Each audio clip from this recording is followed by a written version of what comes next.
이분은 독립인 담당자로 이번에 됐습니다. 그래서 독립이민 가시는 분들은 앞으로 박선자 씨하고 통화를 많이 하실 겁니다. 그 다음에 우리 그 마지막 파이널을 장식하시는 분들 계시죠? 이민여권 만드시는 분들. 이런 분들은 한기자 대리가 많습니다. 그래서 이 회사는 아시겠지만 각 팀이 다 형성이 별도로 만들어 놨습니다. 왜? 여러분들 보호를 시켜주기 위해서 그랬어요. 한 사람이 수백과 50을 만들어봤기 때문에 충분히 서포트가 가능하지만 각 이주공사는 보면 그렇진 않잖아요. 여직원들하고 상담을 하고 이 사람들하고 서류 접수를 하고 그 다음에 이 사람들이 떠날 때까지 나를 도와줍니다. 물론 한 사람이 이렇게 해주면 제일 좋아요. 근데 문제는 이 사람이 이 회사에서 영원히 있을 때 얘기입니다. 저희가 97년도에 330가구가 됐을 때 우리 직원들이 움직였어요. 이중공사가 현재 그 당시만 해도 4개에서 48개를 지금 이제 바뀌다 보니까 스카우트 작전이 벌어졌잖아요. 그래서 직원들은 다른 데로 빠져나갔을 때 만약에 이 직원이 200가구를 담당하고 있을 때 이 직원이 딴 데로 보게 되면 그 누구는 이 파일을 손을 못 댄다는 거예요. 인정하시죠? 저희도 97년에 쌍꺼풀이 터졌어요. 그래서 그때 우리가 안 되겠다. 인터넷, 웹사이트, 그 다음에 네트워크 다 깔아가지고 지금은 약 2,000가구까지 인터넷으로 저희가 그 네트워크에서 관리를 할 수가 있습니다. 그래서 이 두 사람은 여러분들이 궁금한 거 파일 진행 상황을 전화하셔서 계속 체크받으실 수가 있습니다. 왜? 이름만 치면 그대로 진행 상황이 다 나오게끔 해놨기 때문에. 그래서 그 당시 저희가 97년도에 4,700만 원을 여기서 투자를 했었어요. 이 회사는 돈 투자하는 박사잖아요. 다만 여러분들이 하나 더 리스크를 안 갖게 저희가 만들겠다. 이래서 각 파트마다 전부 다 전문화 시스템을 만들어 놨는데 아마 이중공사 지금 48개가 있지만 이건 우리 회사밖에 없는 걸로 알고 있습니다. 못 따라오고 있어요. 그래서 완전히 차별화시켰습니다. 자, 그래서 이 두 사람한테 많은 격려를 주시고 특히 컴플레인트를 하지 마세요. 대사관은 아시겠지만 자기들이 마음이 내키면 주는 거고 안 내키면 안 주고 그리고 팔자로 든 사람은 대사관이거든요. 이거를 좀 아셨으면 좋겠어요. 인터뷰 때까지는 파일 넘버대로 진행이 되죠. 그죠? 인터뷰 끝나고 나면 영사마음이에요. 이제는 영사마음인데 가서 영사들을 보면 이 서울대사는 그렇게 돼 있어요. 페리페이저 이 사람은 그 매니저죠. 프로그램 매니저예요. 그 다음에 데니얼이라고 해서 이 사람은 1등 서기관입니다. 그러니까 세컨 매니저가 되고요. 그 다음에 나머지 서드가 2명이 있어요. 근데 이 사람들이 파일이 이렇게 갖고 있고 이렇게 갖고 있고 이 사람은 이만큼 갖고 있고 이 사람은 이렇게 갖고 있다 이겁니다. 그러면은 누구 파일이 얼마만큼 많이 정체가 되느냐에 따라서 비자는 늦게 나올 수밖에 없어요. 근데 손님들은 어떻게 잡느냐면 내 친구는 2월달에 인터뷰에서 4월달에 비자 나왔어. 야 나는 5월 됐는데 왜 안 나와? 이래가지고 들들들들 못 가요. 알지요. 저도 영주권을 갖고 간 사람인데. 하지만 문제는 이런 상황들을 여러분들이 좀 체크를 해주시고요. 그 다음에 정 안 나올 때는 저희도 변호사한테 레터도 띄우고 별짓을 다 합니다. 사실은 저희처럼요. 그 대사관 들볶는 데도 없을 거예요. 굳이 들볶고 있으니까. 정 안 될 때는 손님을 보내요. 손님이 가셔서 파일 넘버를 내고 진행상을 한번 체크해 보시죠. 그럼 손님들이 갔다 와서 하는 얘기가 있어요. 불 죽어버렸으면 했다고. 이게 대사관이야. 캐나다하고 대사관은 완전 별개라고 보셔야 됩니다. 왜? 캐나다는 나라는 정말 크리하고 좋은 나라지만 대사관은 그렇지 않아요. 여기서 가장 끝발이 센 사람들이 한국 사람들이거든요. 캐나다 대사관에 한국 직원이 가장 끝발이 세요. 그래서 저희도 굉장히 애를 많이 먹는데 물론 최선을 다해서 도와드리지만 여러분들도 저희 애로사항을 좀 이해를 해주시고요. 만약에 저 직원이 그만두면 저는 또 힘들잖아요. 예? 그러니까 구슬러서 데리고 있어야죠. 그래서 아마 저희 고객관리팀이 가장 고생을 많이 하기 때문에 결정해 봐서 한번 부탁드립니다. 자, 제가 너무 많은 얘기를 드렸는데요. 나중에 여러분들 어쨌든 떠나실 때 지금은 진행하신 지 얼마 안 되신 분들은 시간이 많이 남았으니까 비자가 받은 다음에 정착지를 어디로 할까? 그거는 이제 저희들하고 같이 상담을 하시면 되겠고요. 일단은 오늘 세미나는 필요 이쪽으로 지도를 해드리겠습니다. 자, 이번에는 하나은행에 한정현 사장님이 나오셔서 이민하다 보면 여러분들이 송금이라든가 돈 관리 같은 거 이런 경우 많아요. 그래서 이런 거를 간단하게 인포메이션을 드리겠습니다. 자리 없어, 자리 없어.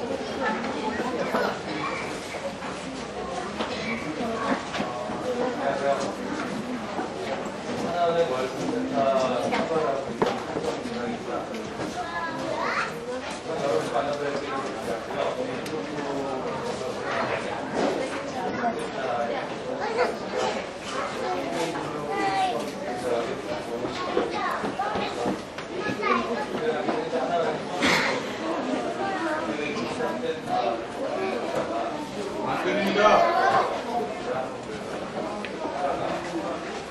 잠시 딴 데 갔다가 그 3월달에 다시 월센터로 오게해서 참저 오래간만에 여러분을 만나게 됐습니다.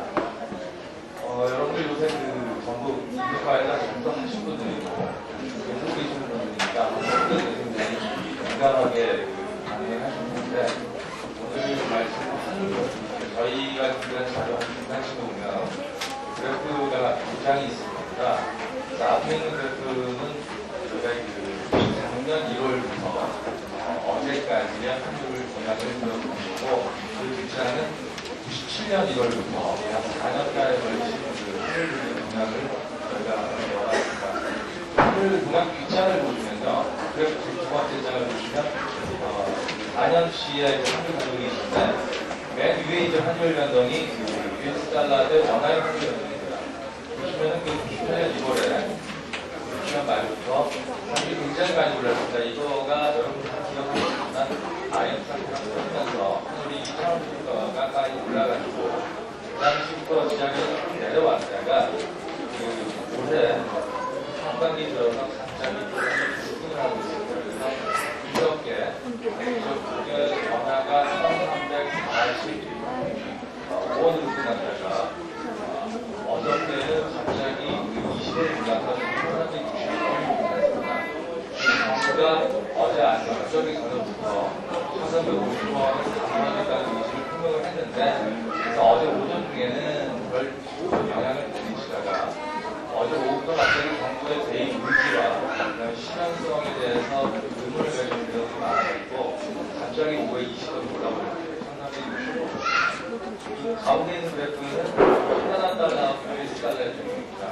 여기 보시면 가운데 거에 원하고 캐나다 달러 여러 나라 직접 관련이 있는 환율 그래프입니다. 여기 보시면 마찬가지로 98년 2월 달에 원화가 한참 치솟았을 때 마찬가지로 캐나다 달러도 같이 올랐습니다. 그러다가 마지막에 약간 차이를 보이는 것이 2000년 9월부터 현재 동행을 보시면 마지막에 원화의 움직임이니까 US 달러와 원화의 움직임이고 원화와 캐나다 달러의 움직임이 약간 있으니까 그 이유는 마지막 맨 밑에 있는 US 달러와 캐나다 달러의 환율의 차이에서 보입니다. 맨 마지막 그 밑에 있는 그래프 98년 9월을 한번 봐주세요. 중간쯤인데 이때가 캐나다 달러, US 달러 환율이 1.550 이상으로 넘어가서 7까지 갔습니다. 이럴 때 똑같은 환율 맨 위에 장 보시면 98년 9월에 환율이 1,400원 들어갔습니다. 그때 캐나다 달러 환율은 경제 보시면 950원을 들어가고 있습니다. 그러면 지금 현재 제가 아까 말씀드린 대로 US 달러 대 원화의 환율이 1,360원이라고 했습니다. 그러면 1,400원까지 거의 나간 상황이 맞습니다. 지금 현재 맨 밑에 그래프에 캐나다 달러, US 달러 환율이 1.575원 됩니다. 그러면 환율이 똑같습니다. 그런데 지금 현재 캐나다 달러와 원화의 환율은 890원입니다. 그러면 90년 9월 대비해서 다 같은데 그 환율이 950원이고 원의 차이가 있습니다. 여러분한테 이민자한테 유명해도 캐나다 달러와 캐나다 달러가 US 달러 되면 약세를 계속 보이고 있습니다. 그래프가 계속 올라가기 때문에 약세를 보이는데 제가 오늘 아침에 여기 오기 전에 저희 월센터에 갔더니 캐나다에서 팩스가 하나 들어와 있으니까 그 현재 있는 토론토 도미니언 뱅크에서 팩스를 한 장 보냈는데 어제 그 캐나다의 그 재무장관이 폴 마틴이 기자회견을 했었습니다. 기자회견을 그 자리에서 캐나다 달러가 히스토리컬 그 로우 상태이기 때문에 향후에 캐나다 달러는 좀 강세로 갈 것 같다는 뉘앙스의 발언을 했습니다. 그래서 바로 내일부터 캐나다에 있는 고객 수입이 0.25%가 오릅니다. 금리가 오르게 되면 환율이 그만큼 잘 상이 됩니다.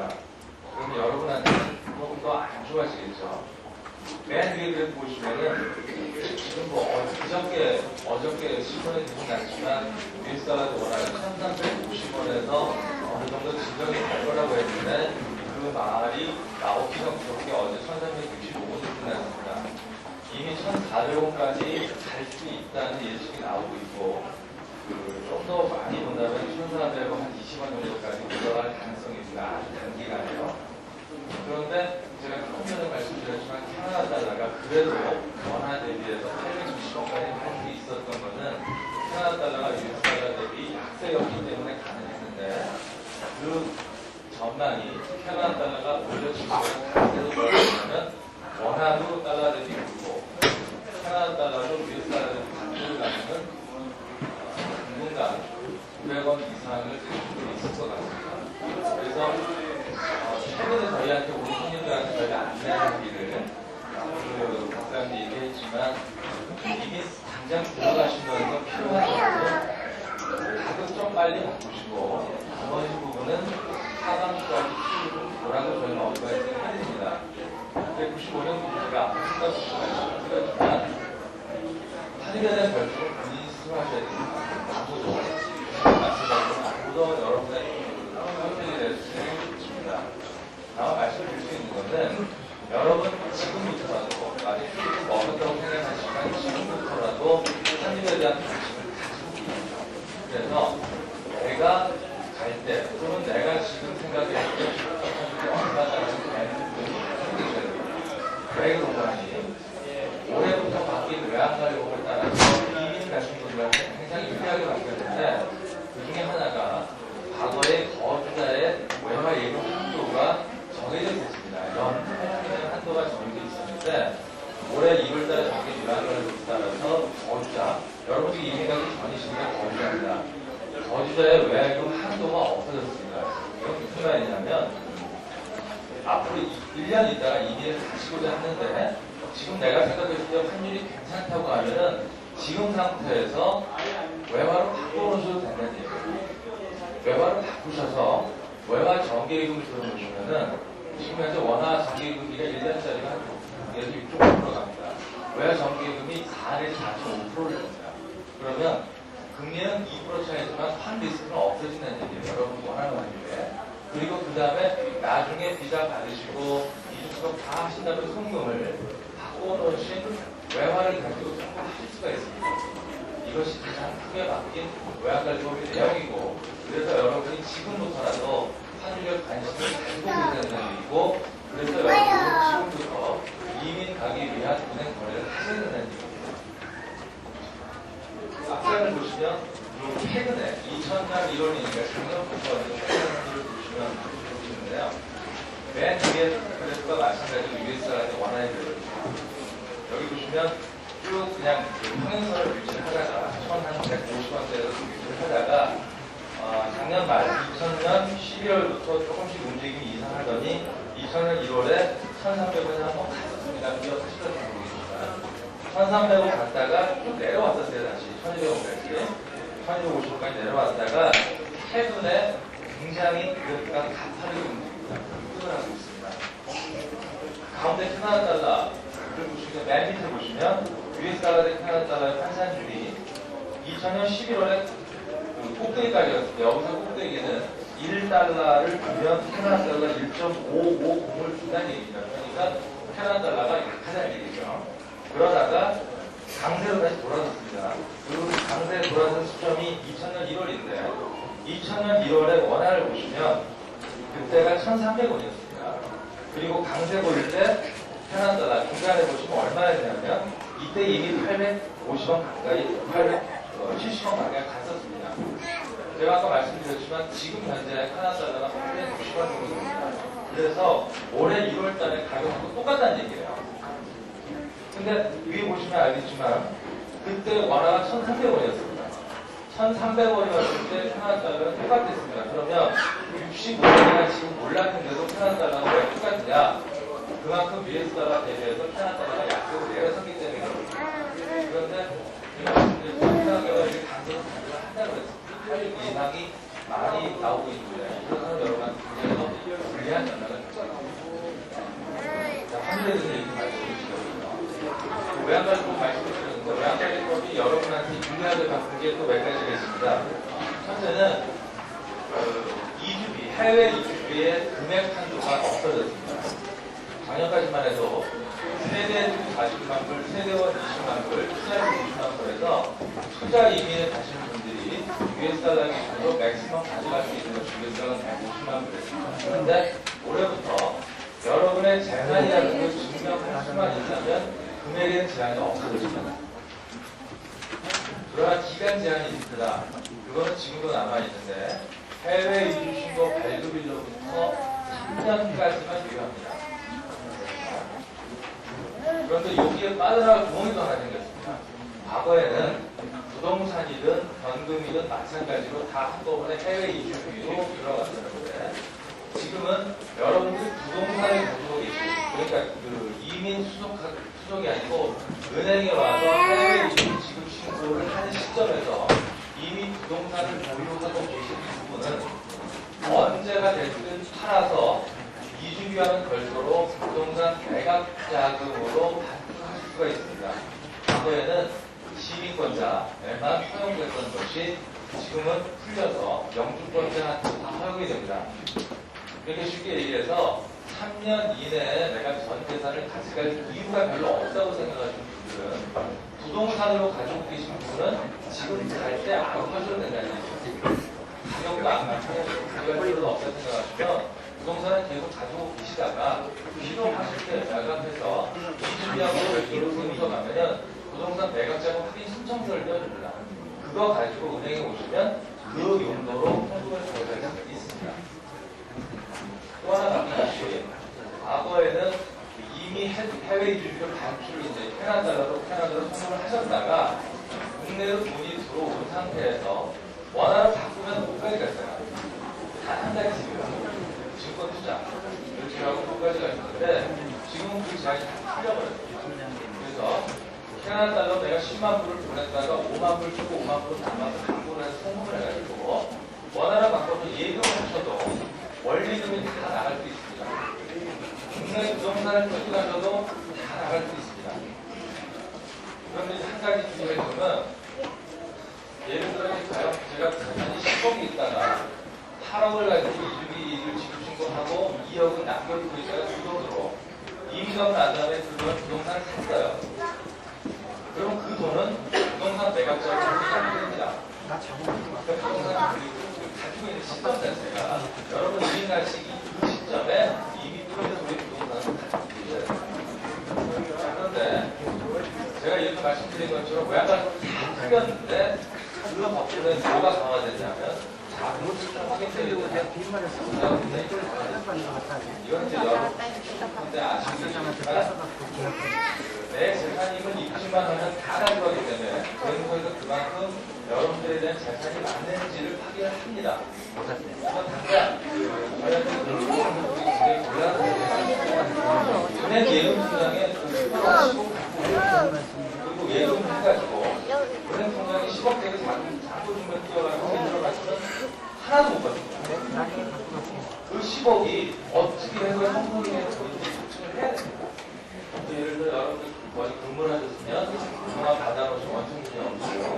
그 다음에 부동산 가격에서 매각 했으면 매각 받고 매각 받고 주식을 하는 것들 잔고 중이요. 또 참고를 가지고 있으면 시판 잔고 중이요. 이런 것들을 다 가지고 있어야 돼요. 아니면 과거부터 분명히 돈이 있었으면 맨날치 받고 예금 문제가 다 가져가셔야 됩니다. 어제 같은 경우에 책을 폰치를 가지고 세무서 가져갈까 없다고 부동산 매각을 안 했으니까 못해주겠다는 그만큼 세무서에서는 자금줄을 해야 그런데 이 부분은 뭐는 되고 뭐는 안 된다고 제가 말씀을 못 드리는 부분이 전부 케이스가 있어요. 어느 분은 그다 말 잘해서 받아오시고 어느 분은 그런 그 세무 담당 직원이 아무것도 몰라서 어느 세무서는 가니까 너무 깐깐하고 하는 거 하는 경우가 있는데 그렇다고 그거를 내가 세무를 성공해서 할 수 있는 게 아니고 설정을 잘하는 거죠. 그래서 한 가지 방법이 유일한 방법 자기의 하는 필요에 대한 거를 미리 해놓으셔야 됩니다. 저희 신한은행이 말씀드린 대로 94년부터 해외 유입에서 시작했는데 제가 지금까지 쭉 드린 말씀대로 과거에는 출국하지 한 달 전에 은행에 오시면 별로 상관이 없습니다. 왜냐하면 그때 당시 환율이 이렇게 나가서 6개월입니다. 그리고 국내 금리가 15% 이상이었고 시간의 금리 4%였어요. 그러면 당장 생활비 한 5만 불에서 10만 불 정도가 송금하고 나머지 정기에서 기타에서 주고 갈 수 있어요. 그럼 내 재산이 3만 원에서 나눠집니다. 근데 지금은 아까 말씀드린 대로 거기가 원래 그만큼 환율에 대한 리스크가 커졌어요. 그리고 국내 예금리가 아시다시피 906%밖에 안 납니다. 또 더군다나 기본자와 관련돼서 금융산 종합과정이 있습니다. 정말 잠깐 말씀드리면 비거주자는 종합과세 대상에 제외가 됩니다. 비거주자는. 근데 최근에 움직임이 뭐냐면 정부에서 그 종합과세를 다시 들여오는 이유가 세월을 확보하고 돈이 많이 드니까 세월을 확보하기 위해서 비거주자를 인정할 종합과세를 면제하는 겁니다. 또 종합과세 대상이 되더라도 그만큼 별개로 제한들을 근데 여러분이 20년으로 지내고 계시는데 너무 많이 캐나다와 미국에 이중에서 강력병이에요. 진짜 영어 대박. 거기에 대해서 국민들 1.5% 16%밖에 안 됩니다. 대입도 따여내십니다. 그래서 국세청에서 곧 얼마 아니냐면 각 은행별로 돌아다니면서 비거주자에 대해서 제한세율 적용에 대해서 사업성들을 따른다는 얘기가 있습니다. 실제로 제가 경험한 걸 말씀을 드리면 이분이 그 차 가서 환율을 우리 한국 가셨는데 국세청에서 뭘 갖고 오냐면 굉장히 갖고 왔습니다. 그러니까 이분이 두 달에 한 번씩 중요해 보니까 비거주자가 통보했다는 얘기예요. 그리고 외환관리법상 비거주자의 개념하고 세법상 비거주자의 개념이 틀립니다. 세법상 비거주자의 개념은 국내에 생계를 같이 하는 소득이 없어야 되고 국내에 사업장이 없어야 되고 국내에 부동산 관련 소득이 없어야 됩니다. 흔히들 지금 그냥 통수 가시는 분이 많으시잖아요. 그런데 일가구 일주택의 경우에 그런 집을 아직 안 팔고 전세 주고 갔다는 여기 의자에 앉을래? 바깥에 의자에 있어. 여기 임대사업 기관이나 뭔가에서 제일 알아가시는 이거야. 되게. 이거 가만 있어. 다른 애 같은 경우는 비교를 되게 싫은 쪽사람이 쟨 지만 가면 어떡하려고. 대구에서 얘기하면 대구에서 잘하는 훌쳐오고 하시는 거예요. 굉장히 골치아프고 그래서 종합과세를 피한다는 목표는 있지만 그 세무서와의 분석이 왔다 갔다 하기 싫으시면 정확하게 비거주자 이 개념이 맞는지 안 맞는지 판단을 하시고요. 비거주자인 경우에는 비거주자 증명하고 가시는 게 좋습니다. 그리고 비거주자 등록하는 날짜 여러분들 비행기가 가실 때 그 비행기 티켓 사본을 저희한테 주시면 그 날짜로 등록이 됩니다. 여기 와봐. 이민연금 받았다고 등록하는 거예요. 저기지. 나중에라도 기억하셨다가 비행기 티켓 사본을 네, 이렇게 말씀을 드리는데 그럼 하나 월드센터는 여러 가지 뭘 해드립니다. 첫 번째로 저희가 말씀드릴 수 있는 게 네트워크가 잘 되어 있습니다. 여기서 말하는 네트워크는 해외입니다. 여기 모이신 분들은 캐나다가 가시는 분들이 캐나다가 말씀드리면 캐나다에는 가면 5대 은행이 있습니다. 제일 큰 은행이 로얄 뱅크 오브 캐나다, 그 다음에 뱅크 오브 몬트리올, CIBC, 다섯 개 은행을 지내려면 다 지역은행이라 누가 만들었어? 근데 이 다섯 개 은행 중에 한국 이민자들한테 서비스가 제일 좋은 데는 몬트리올입니다. 근데 이제 은행 이름에 몬트리올이라고 해서 몬트리올만 게 아니고 전국 은행입니다. 몬트리올 은행이 제일 좋죠. 여러 가지 서비스를 잘 해주고, 그 다음에 토론토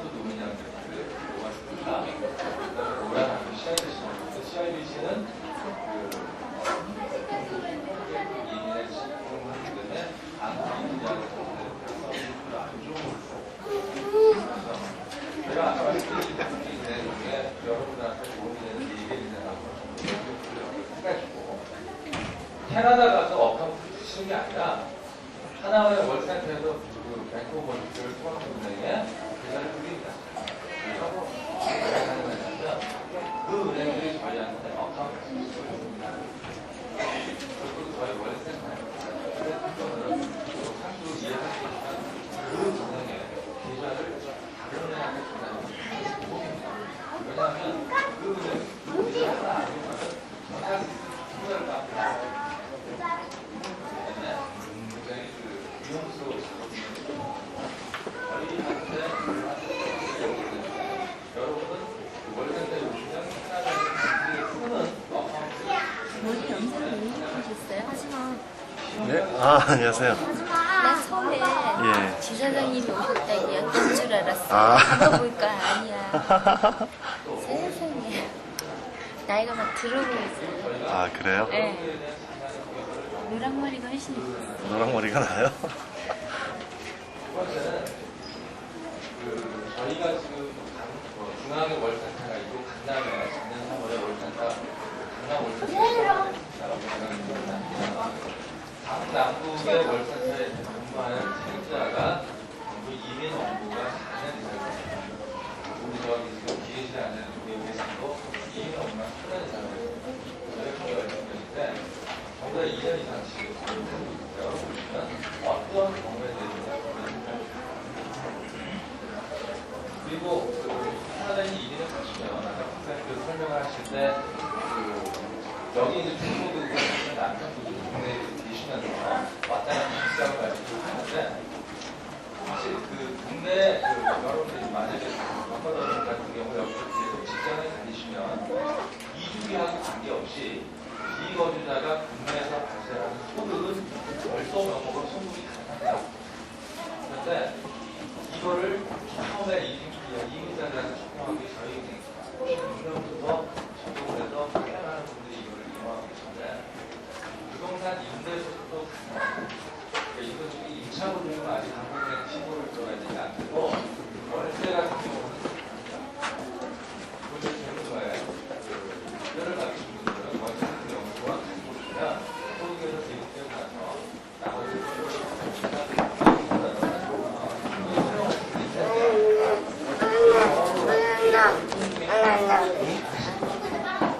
외딴 계시다가 도저히 불편이 안 되시면 다 버리십니다. 근데 막상 나중에 다 써마시게 되면 국내 재산 없어요. 일일이 나오시고 또 여러분들 친구한테 대리인으로 제가 직접 경험한 거죠. 캐나다에 있었어요. 어머니한테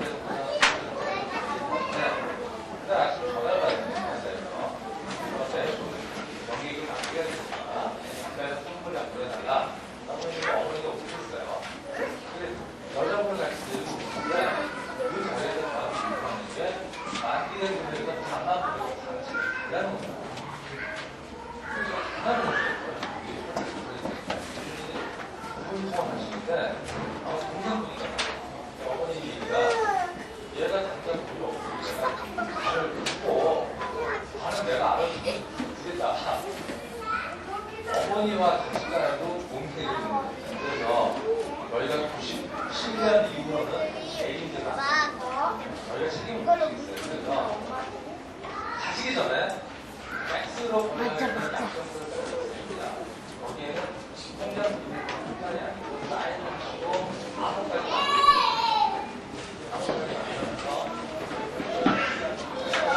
캐나다에서 팩스를 보내주십니다. 저희가 보고 사인 대해서도 암호까지 확인한 다음에 소금을 보내는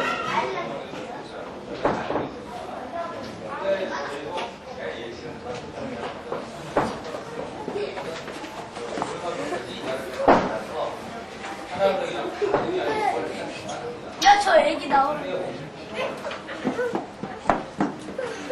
그리고 일단 지침을 보면 이제 끝이야 그게 아니고 저희가 96년부터 매년 한 번씩 캐나다 전지회가 합니다.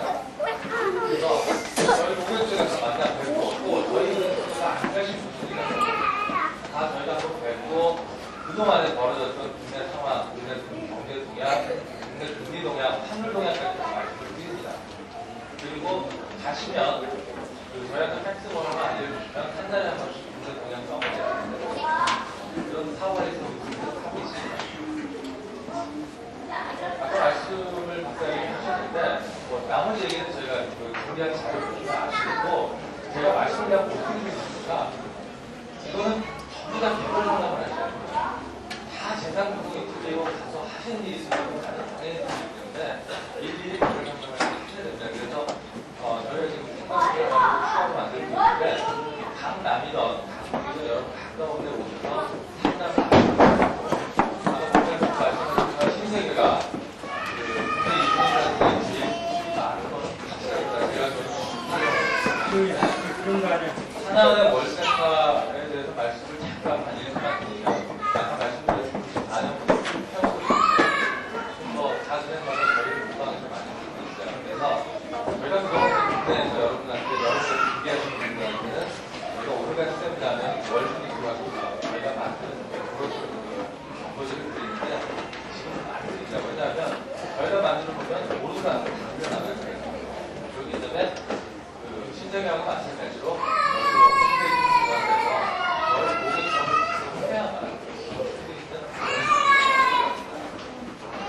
저희가 지난 3월달에 신규 이민자로 인수를 했는데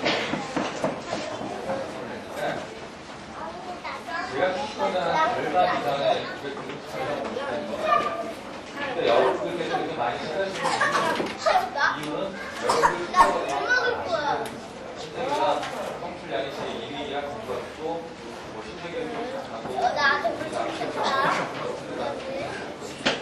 하나는 역시 그런 상황입니다. 그래서 궁금하신 게 있으면 언제라도 그 앞쪽까지 저희가 연락드리고 월 전에 그래서 상담을 저는 공사장에 나와야 되고 저희 직원이 저희 비즈니스 있으니까 끝날 때 끝나서라도 궁금하신 게 있으면 20월 감사합니다.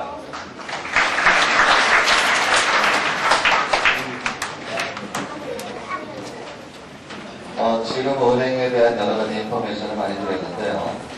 여러분들이 아마 이런 게 있을 거예요. 우리가 여기 한국에서 살면서 은행에 예금을 하면은 예금 이자에 대한 소득을 빼죠.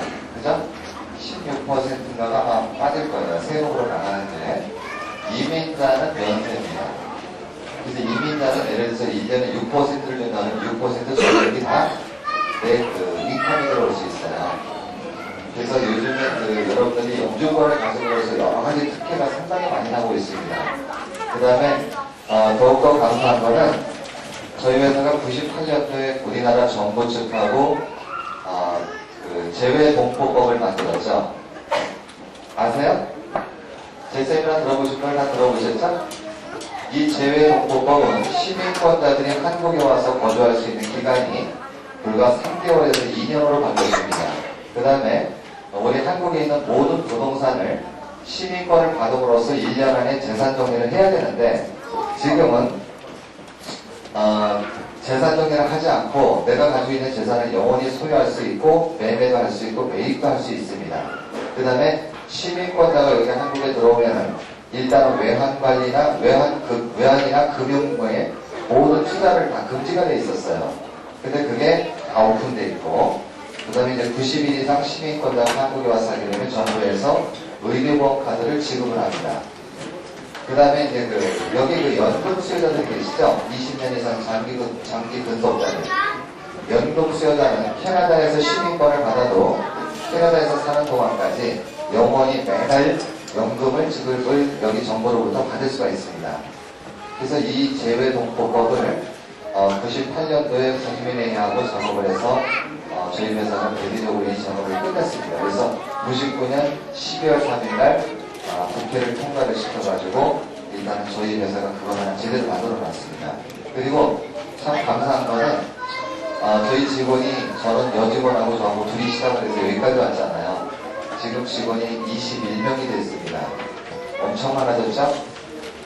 얼마 전에 접사실 때만 해도 적었을 텐데 저희 직원이 계속 늘어나고 있습니다. 그만큼 서비스의 개선을 저희가 최대한으로 지금 하고 있어요. 그래서 주위에 계신 분이 어쨌든 간에 관심 좀 있다고 무조건 모시고 오세요. 그러면 무조건 가라는 건 아니고 그 생활에 맞춰서 정말 이 사람이 가야 될 건가 안 될 건가. 그 다음에 우리가 비자를 접수를 받으면 어쨌든 99% 이상을 소화를 시켜야 되기 때문에 어려운 케이스는 무조건 아니고 저희도 어렵다고 단호하게 잘라서 얘기를 하니까 그렇게 한번 해드리면 문제가 없으실 것 같아요.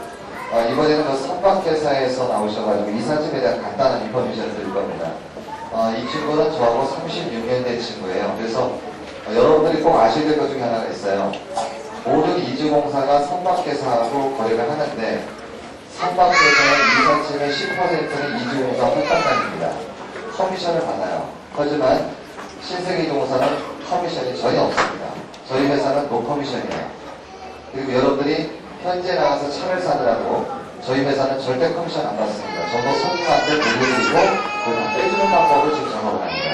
그래서 저희는 하루를 보고 부끄러워하는 없이 정말 솔직하게 하겠다는 거. 이 회사가 그런 그렇게 있는 걸로 알고 있어요. 그래서 아마 이 친구를 통해서 여기를 많이 하시면 많은 도움이 되실 것 같습니다. 왜냐면 현지가 정도 문제점을 알려주실 때 급한 경우는 통화가 잘 안 되는 경우가 있거든요.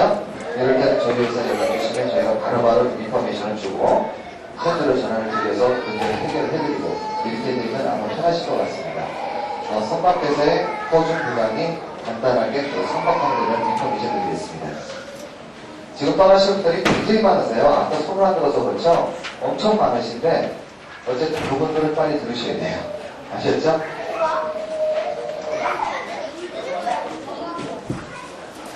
그 세미나장에서 가격 주시는 분들은 금연을 좀 해주시죠. 여기는 완전히 금연 장소입니다. 바깥에 나가시면 휴게소가 있고 화장실이 있으니까 그쪽을 좀 얘기해 주시기 바랍니다. 그러니까 조명 공조형 포 드리려고 합니다. 이렇게 해주셔서 반갑습니다.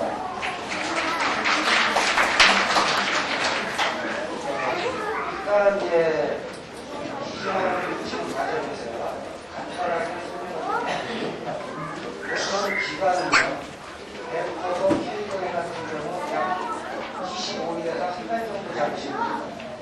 요즘에 전에는 보통 이제 40일 잡았는데요.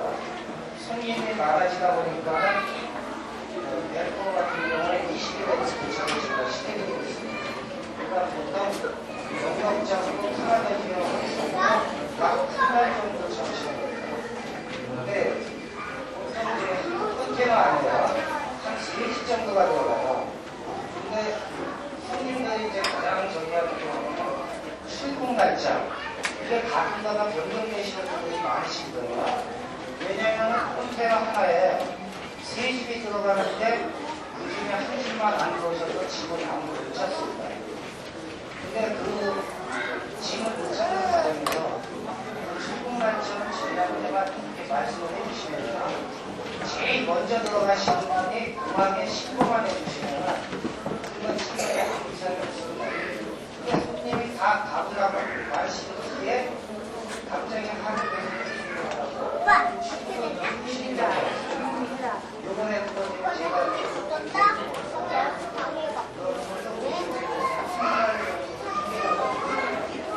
마치 한국에 들어가셨길래 그분 앞에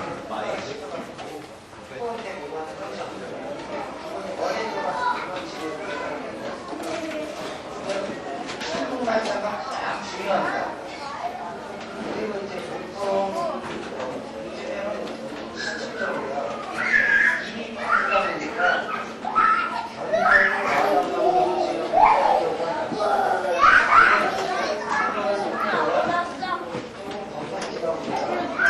타이사상 오지 말라고 해서 오는데 저거를 왜 하냐.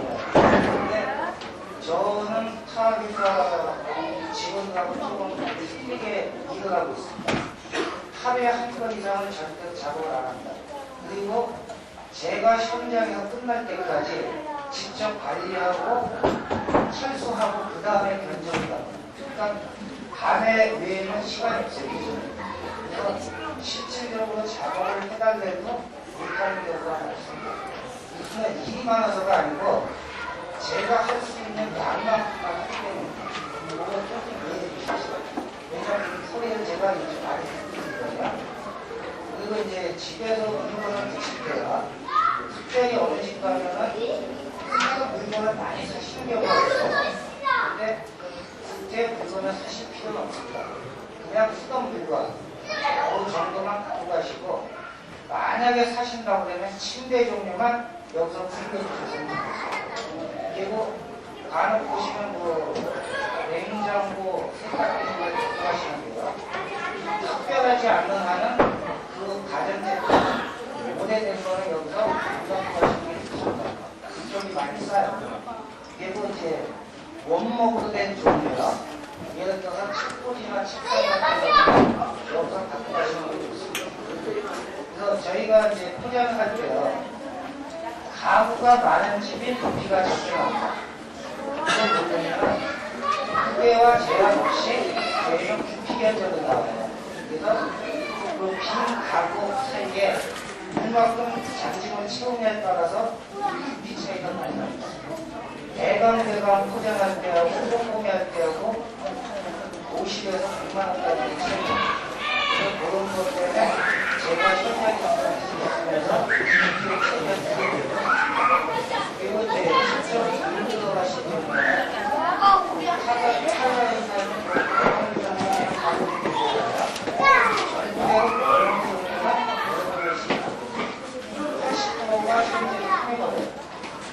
고춧가루도 마찬가지예요. 고춧가루를 빠갖고 온 거 같은 경우에는 100% 상합니다. 덩어리가 적어요. 그래서 보통 이제 말려줘야 되는데 말리면은 색깔이 변해요. 그래서 가능하면 밀고 들어가시는 게 좋습니다. 한 시간이면 제가 말씀드리는 저기 아니라 제가 저 밖에 있으니까 좀 자세한 거는 저한테 정석으로 말씀드리겠습니다. 감사합니다.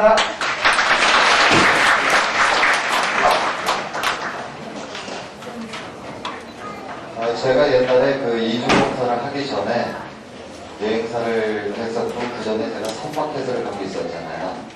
근데 그 당시 요금이 지금도 똑같아요.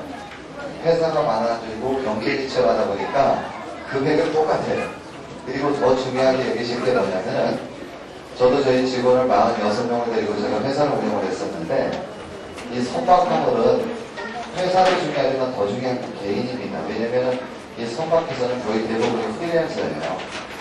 프리랜서이기 때문에 본인들이 과연 얼마만큼 짐을 신경을 써주냐에 따라서 많이 차이가 납니다. 그리고 요즘에 이제 회사가 많다 보니까 더블이 돼가지고 덤핑을 많이 쳐요. 덤핑을 쳤는데 처음에 견적은 덤핑을 쳐서 똥꼬 같아서 작업을 하다 보면은 이삿짐은 어쨌든 구석구석에서 엄청 나오거든요. 그러다 보면 나중에 어쨌든 이삿짐이 또 올라가야 돼요. 금액이. 이렇게 움직여져요. 그래서 저도 제가 선박회사라면서 항상 느꼈던 게 뭐냐면 이삿짐은 견적을 싸봐야지 하는 거지 얼마 가지고 얘기할 수가 없다는 게 정확한 대답이에요. 그래서 저는 저희 손님들한테 그래요. 싸놓고 아예 서류상으로 계산해라. 그게 제일 정확하다는 거죠. 왜냐면 이런 문제점이 너무 크게 지금 대두가 되고 있어요. 이민자들이 작년에 11,500명이 캐나다를 떠났죠. 이러다 보니까 이삿짐이 문제가 생겨가지고 인터넷에 엄청 뜨더라고요. 그건 뭐냐면은 손님들이 싸고 좋게끔만 하려고 그랬는데 그거는 한국적인 스타일이죠. 싸고 좋은 건 대한민국밖에 없어요. 외국에서는 싼 거는 후진 거고 비싼 거는 좋은 거다지 절대 싸고 좋은 거는 없다는 게 그 외국의 스타일이거든요. 그래서 저희도 그래요. 이제는 줄 거 제대로 주고 확실하게 하자. 왜? 이 친구한테 저도 이삿짐을 붙였거든요. 장식장이니 뭐니 다 사서 보냈죠. 저희도 소파니 뭐니 가죽 소파까지. 근데 사실은 뭐 파손이 전혀 없어요.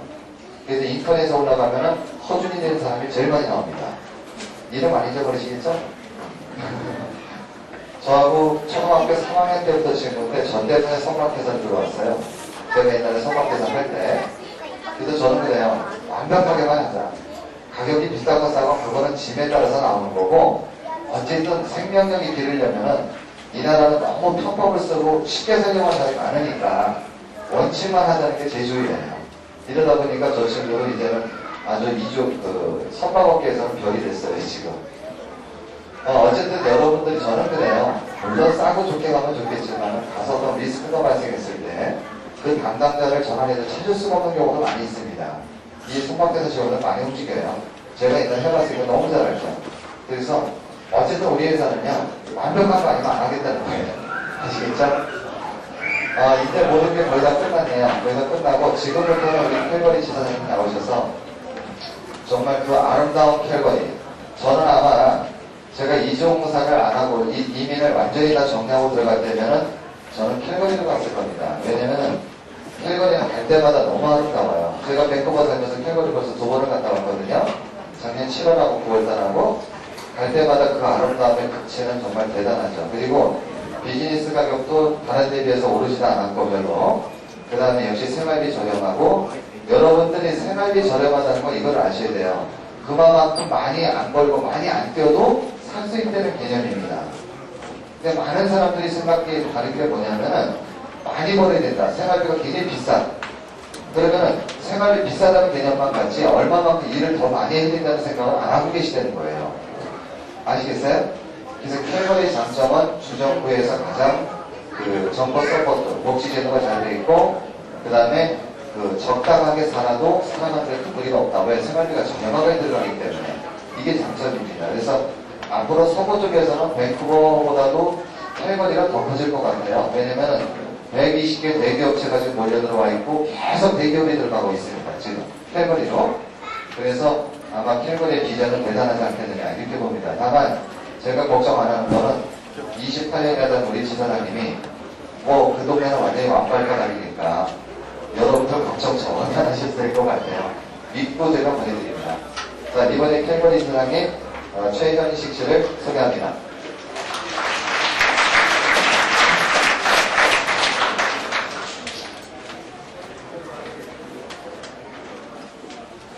안녕하세요 여러분. 저 캘거리에서 온 최현식입니다.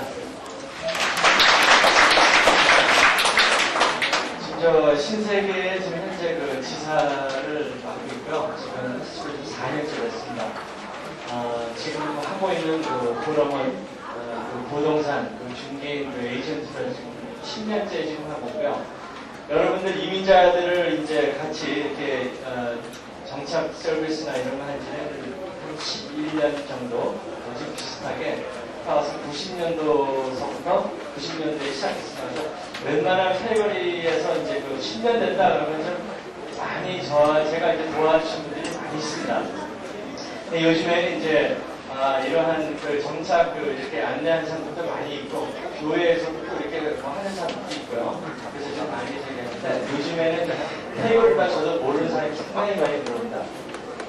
이제 어떤 분들은 이제 캘거리에 오고 싶어도 거기에 대해서 모르시기 때문에 좀 많은 이제 질문이 오고 전화가 오는데 하여튼 이 2시간 정도 제가 세미나를 함으로써 여러분들이 이 정착지가 확실하게 이번에 결정됐으면 그런 바람입니다. 벌써 여기 하시는 벌써 1시에 시작해서 2시간이 지났습니다. 그래서 정말 지루하실 거예요. 지금 한 2시간 정도 하고요.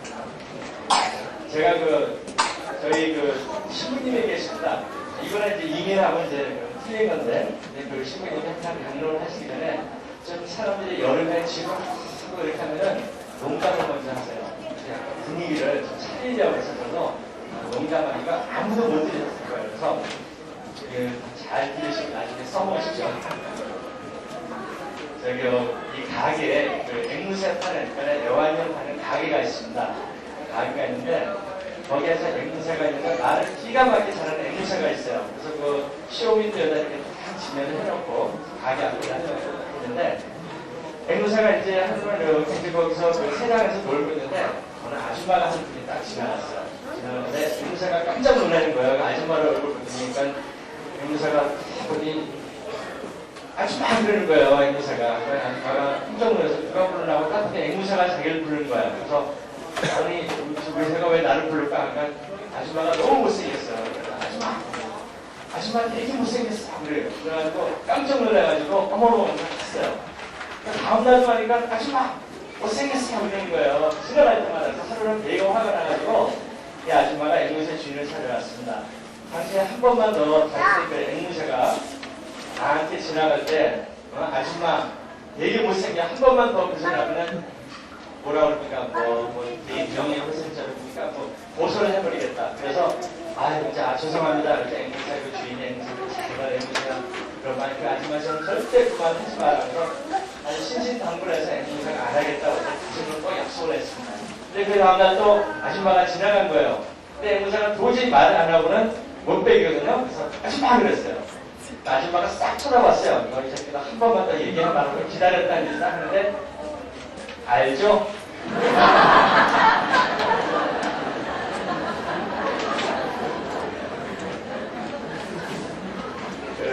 아니 그 이민을 이렇게 이제 여기서 많은 참석을 이렇게 하셨는데요.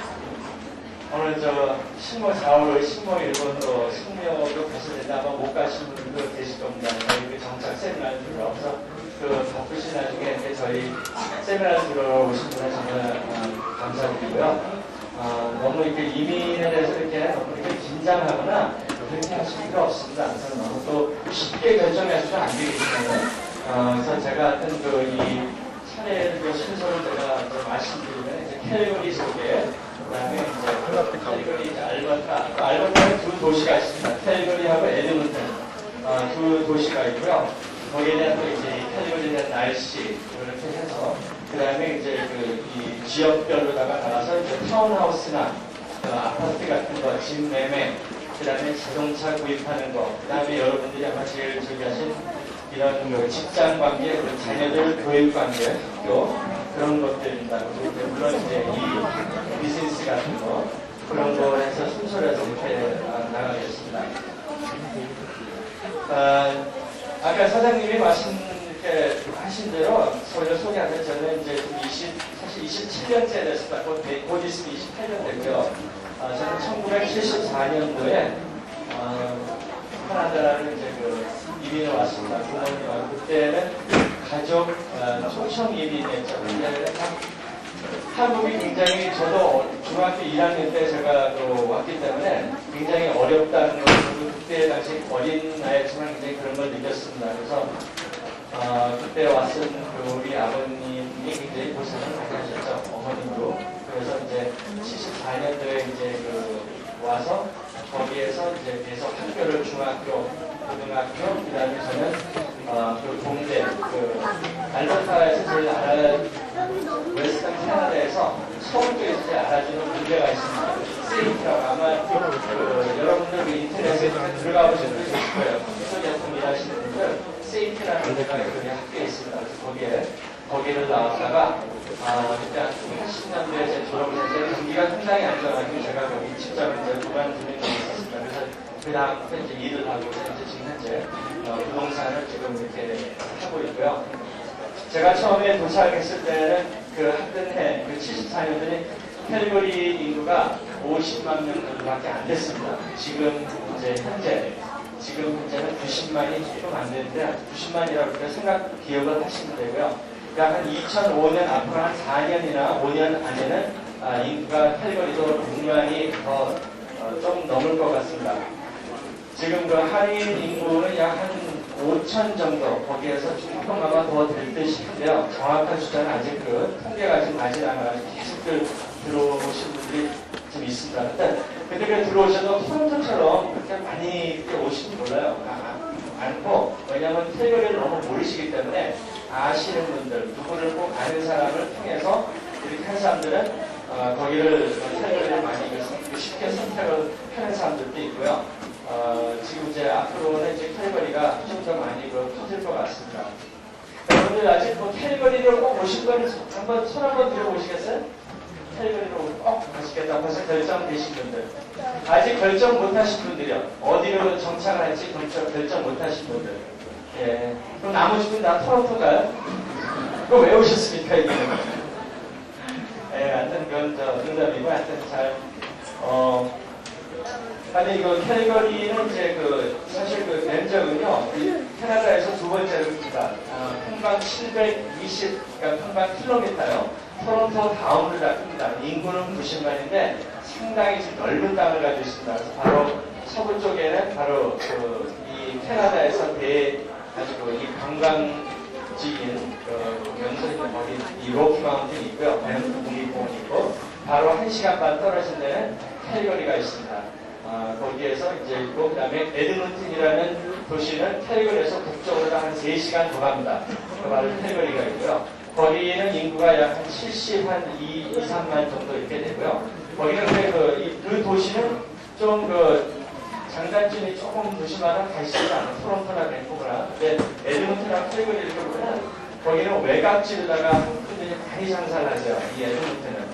근데 지금은 그분들도 고생을 하다가 돈도 많이 버셨고 그래가지고 지금은 거기는 이민 간 분들이 굉장히 오래된 분들만 삽니다. 에드먼튼은. 캘거리는 이제 이제 새로 이민 오신 분들이 많고, 그런데 이제 에드먼튼에서 이제 장사하다가 오랫동안 저같이 20년, 30년 뭐 이렇게 된 분들이 다시 에드먼튼에는 안 내려가시고 다시 캘거리로 내려옵니다.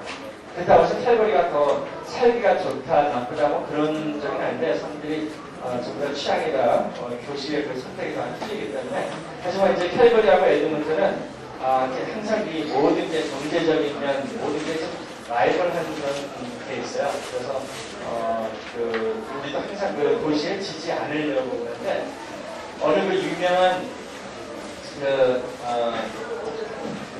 책 이름이 뭔지 모르겠어요. 기억이 안 나는데, 이 캐나다를 가다라는 그 책 같은 거 보셨죠?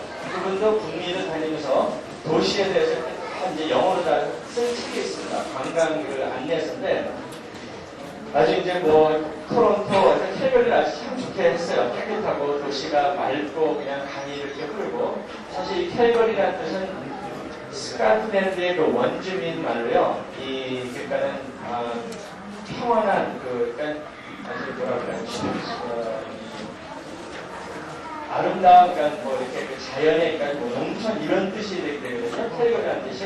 그래서 이제 그러한 이제 소개를 다 이렇게 했는데, 아주 참 좋게 했다가, 그 다음에 이 사람이 에드먼튼이라는 데를 이렇게 적었어요. 근데 이 사람은 사실 에드먼튼은 관광 도시가 아닙니다. 좀 어느 정도 산업 도시로 좀 도시가 좀 더 오래됐고, 거기는 이제 이 근로자들이 이 블루 칼라들, 노동자들이 좀 많이 일하고, 그렇기 때문에 아무래도 캘거리의 첫인상이 굉장히 틀리죠. 그래서 이제 하여튼 어쨌든 간에 이 사람은 이제 관광적으로 한 사람이라 이렇게 책을 썼는데, 에드먼튼은 굉장히 안 좋게 적은 거예요. 적어가지고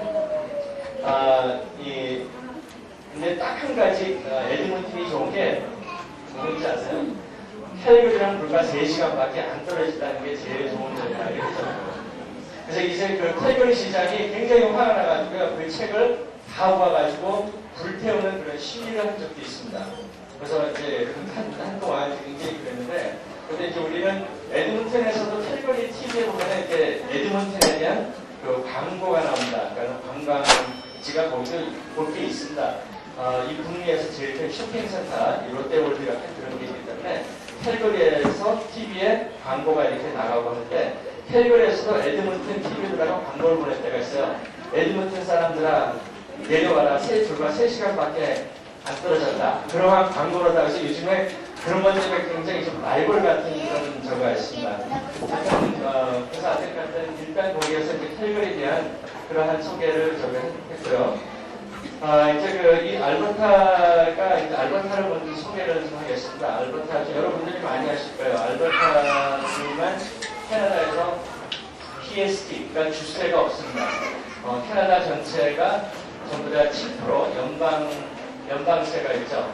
밴쿠버 BC주는 또 거기도 한 10%가 8% 있고요. 언태리오주도 있고서 항상 이제 알버타주는 7%인데 다른 주는 알버타주만 빼놓고 전부 다 14% 혹은 15% 정도 이 세금이 있습니다. 그래서 이 한 가지 또 이게 캘거리 알버타주에 대한 하나의 장점입니다. 그에 대한 왜 알버타주는 왜 이 PST 주세가 없냐면요. 이 천연 자원이 풍부합니다. 캐나다의 약 70%의 이 천연 자원이 이 알버타에서 지금 나오고 있거든요. 여러분들 아마 작년에 내가 이 말씀을 드린 적은 있지만은 이 전 세계에서 석유가 그러니까 생산하는 게 아니고 매장량이 제일 많은 나라가 어딘지 아세요? 매장량이 제일 많은 나라? 그 중동인 여기 사우디 이런 데는 아닙니다. 사우디는 거기는 세계에서 이 매장량보다 생산량이 제일 많죠. 이 쿠웨이트나 이런 데는. 매장량이 제일 나라도 아니고 주입니다. 아시다시피 알버타 주가 전 세계 이 석유 매장량이 제일 많이 있어요. 근데 이 얼마가 되냐면요. 이 매장량이 전 중동에 있는 모든 매장량보다도 더 많습니다. 그러니까 전 세계에 있는 매장량의 3분의 1이 알버타주에 있어요. 근데 문제가 있어요. 이 매장량은 항상 이건 많은데 문제는 아니죠. 근데 이 커스트가 단가가 높습니다. 사우디나 이런 중동에는 석유를 쓰려면 금세 아주 이 돈도 이렇게 비용도 적게 들여가지고 좋은 기름을 이렇게 뽑고 있는데 알버타주는 뭐냐면 이제 샌드 오일이라고 그러죠. 그게 거기가 굉장히 많습니다. 그래서 어차피 다 기름을 다 이렇게 사면은 다 기름을 할 수 있는 그런 매장량이 엄청납니다. 그래서 지금 알버타주는 그것 때문에 하루에 해마다 조금씩 달마다 조금씩 틀리죠. 근데 보통 하루에 보통 80만 드럼에서 100만 드럼을 뽑고 있습니다. 알버타 지금 석유값이 아마 지난번에 27불 뽑는 근데 이제 보통 이제 석유를 이제 우리 알버타주가 이 재정 예산을 할 때 항상 20%에서 해서 예산을